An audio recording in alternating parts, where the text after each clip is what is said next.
So the last topic of this chapter is about combinations. So when we talk about combinations, right? Combinations basically means selections. Listen. Permutation means arrangements. Combination means selection. Okay. So let's take an example. Let's take an example like this. Let us assume that there is a group of 3 lawn tennis players XYZ. A team consisting of 2 players is to be formed. Right. Whenever you think of cricket or you think of tennis, all these things is about selection, right? So there you don't speak about what are the number of permutations, rather you will say what are the number of combinations. Okay. So here if you observe, a team consisting of 2 players is to be formed. This is where I would like to stress. If the same keyword formed is used for letters or numbers, it becomes permutation. Because how are the questions in the previous exercise? We saw that how many words can be formed using the letters. So formed in the case of letters or numbers is going to be permutation. Whereas if the same form comes in terms of making a team, right, it falls under combination. That is one important point you need to keep in your mind. Okay, formed. In how many ways can you do so? Right? In how many ways can you do? What are they saying? There are 3 lawn tennis players, XYZ. We are not concerned about their name. There is only one team that is required, for which you need 2 players. Right? So what are the different combinations that are possible? You can have XY or YZ or XZ. So XY, YZ or XZ.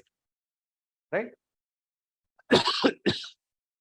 So if you build a team of this combination XY, you call it as a combination. Similarly, YZ is a combination and ZX is also a combination, because here the order is not important. XY mean the same as YX. Whereas in permutations, what is important? Order is important, because if the digit 1 has to come in the thousands position, it has to come only in that position. You cannot say I'll put 1 there and say it is going to work as the same number. No. So for permutations, order is important, whereas for combination, order is not important. So to put it simple, combination is what do you say? Combination is one of the steps involved in permutations. I'll tell you how I'm trying to state it. Listen to this carefully. What is combination? Combination is one of the intermediate steps of permutation. Okay. Give me a confirmation. Are you clear till this step? Did you understand what a combination is? X, Y, Y, Z and ZX, right? So these are X, Y, Y, Z and ZX, and each of the selection is called as a combination of 3 different objects taken 2 at a time. So if I have to frame a mathematical equation to it, I had 3 objects. Out of the 3 objects, I took 2 objects at a time and formed a team of this sort. Okay. Is the point clear? No. Let's see. I told you, in a combination, what is not important? The order is not important. X, Y, and YX mean the same. Right? Now let us consider some more examples. Suppose there are 12 persons who meet in a room and each shake hand with all the others. So one person is shaking hand with the remaining people, right? How do we determine the number of handshakes in this case? See, suppose there are 2 people, X and Y. Okay, X is shaking hand with Y. The vice versa is also the same. Here is the order important? No. So X shaking hands with Y and Y with X will not be 2 different handshakes. It is the same thing, right? Secondly, that gives us a confirmation saying that the order is not important. Okay. So let's see how it works. There will be as many handshakes as there is a combination of 12 different things taken 2 at a time. So what will be the answer for this? How many people are there? 12. Out of the 12, for a handshake to be performed, how many hands are needed? 2. So out of the 12 people available, you will take 2 at a time. Or you can say 2 people. right? Two handshakes, a handshake, though it needs two hands, singles, those two hands come from two different people. So out of the 12 available people, we need two persons at a time for this kind of a event to be performed. Is that point clear? Now, so there is another question. There are 7 points that are lying on a circle. How many? 7 points are lying on a circle. How many chords can be drawn by joining these points pairwise? So to form a chord, what are the number of points you need to choose? What are the minimum number of points that are needed? 2.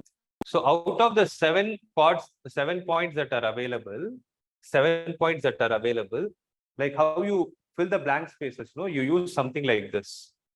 You will write something as 7C2. I'll tell you what that C is. Okay. Means out of the 7 available points, you choose any 2 points. You make use of any 2 points to form a chord. That is the meaning. So, so there will be, that's why they didn't tell what is the number or mathematical expression. There will be as many, the 7C2, as many chords as there are combination of 7 different things taken 2 at a time. Are you able to understand this? Right? Now, having said this, let's try to understand how this C works. Like how we saw 7P2 means 7 factorial by 7 minus 2 factorial. Right? We'll understand what that 7C2 means. For that, we'll see what is NCR in the first place. Okay. Now, what we are going to obtain is, we'll obtain a formula for finding the number of combinations. Combinations means selections. So for number of combinations, what are you actually doing? N different objects taken R at a time is given by the expression NCR. So how is it given? It is given as NCR. So to put it simple, if you need to arrange, you go with permutation NPR. If you need to select, you go with combination, that is NCR. Now let's understand how NPR and NCR are related. For that, let's take an example, okay? See, suppose we have 4 different objects A, B, C, D, right? We have 4 objects A, B, C, D, of which you need to take 2 at a time. So if we have to make combinations, then what are all the possibilities? You'll write AB, AC, AD, BC, BD, and CD. Here, AB and BA are the same because order is not important, right? So that is why we did not write a BA, CA, DA, CB, DB, or DC, exactly the reverse of all these cases. So how many cases actually came out? There are only 6 cases. So what did you actually do? How many objects were there in your hand? 4 objects were there. Out of the 4 objects A, B, C, D, you need to take 2 at a time. So the meaning of it is 4C2. So what did the answer come out as? 4C2 came out as 6. Now listen to this. Let's give a different approach to this. Right? Let's give a different approach to this. If I say these 4 boxes are given to you, I'll ask you a question of how can you arrange, right? How can you arrange 2 boxes taking, out of the 4 boxes, I want you to arrange them in 2 blank spaces.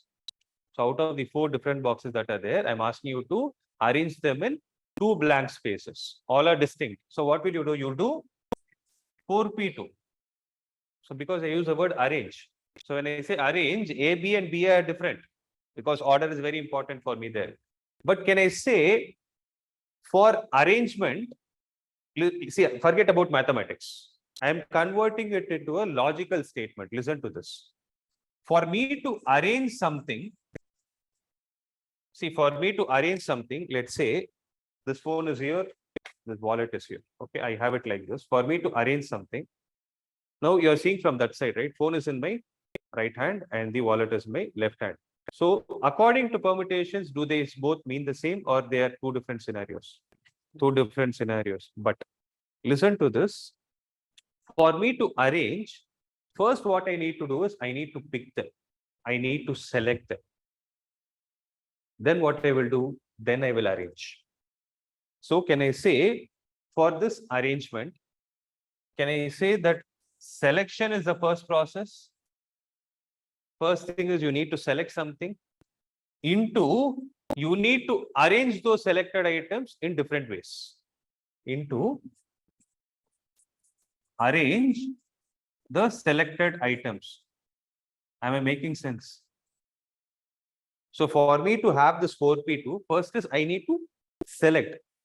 After that, I will make an arrangement among whom? Among the selected objects. So what I'm trying to say is, can I write 4p2 as, what did I say selection is? 4c2. So out of the 4 objects, I need to choose 2 objects into I need to arrange the selected objects. How many objects did I select? 2 objects. 2 objects can be arranged among themselves in 2 factorial ways. So from this, if I try to write the equation, then can I say that 4c2 is nothing but 4p2 divided by 2 factorial? Are you able to understand? So 4p2 is nothing but 4c2 into 2 factorial. Why is it so? I gave you the logic. Right? Or I write 4c2 is equal to 4p2 divided by 2 factorial. Having said that, what can I write NCR as? It is NPR. So instead of 4, I wrote N. Instead of 2, I wrote R. So NCR is equal to NPR divided by R factorial. Meaning, what is NPR? N factorial divided by N minus R factorial. That N minus R factorial should get multiplied with R factorial for you to calculate NCR. That is the formula. So this is the reason why I told you in the beginning, you remember, combination is an intermediate step of permutation. Are you able to understand? So combination is an intermediate step of permutation. Is that clear? This is what I was trying to explain. Theorem number 5, where it states that NPR is nothing but NCR times R factorial, where R is going to be a number greater than 0 or less than or equal to N. Okay. See, proof I'm not showing it because I've already showed it with the help of an example itself. Okay, I'm not showing you the proof.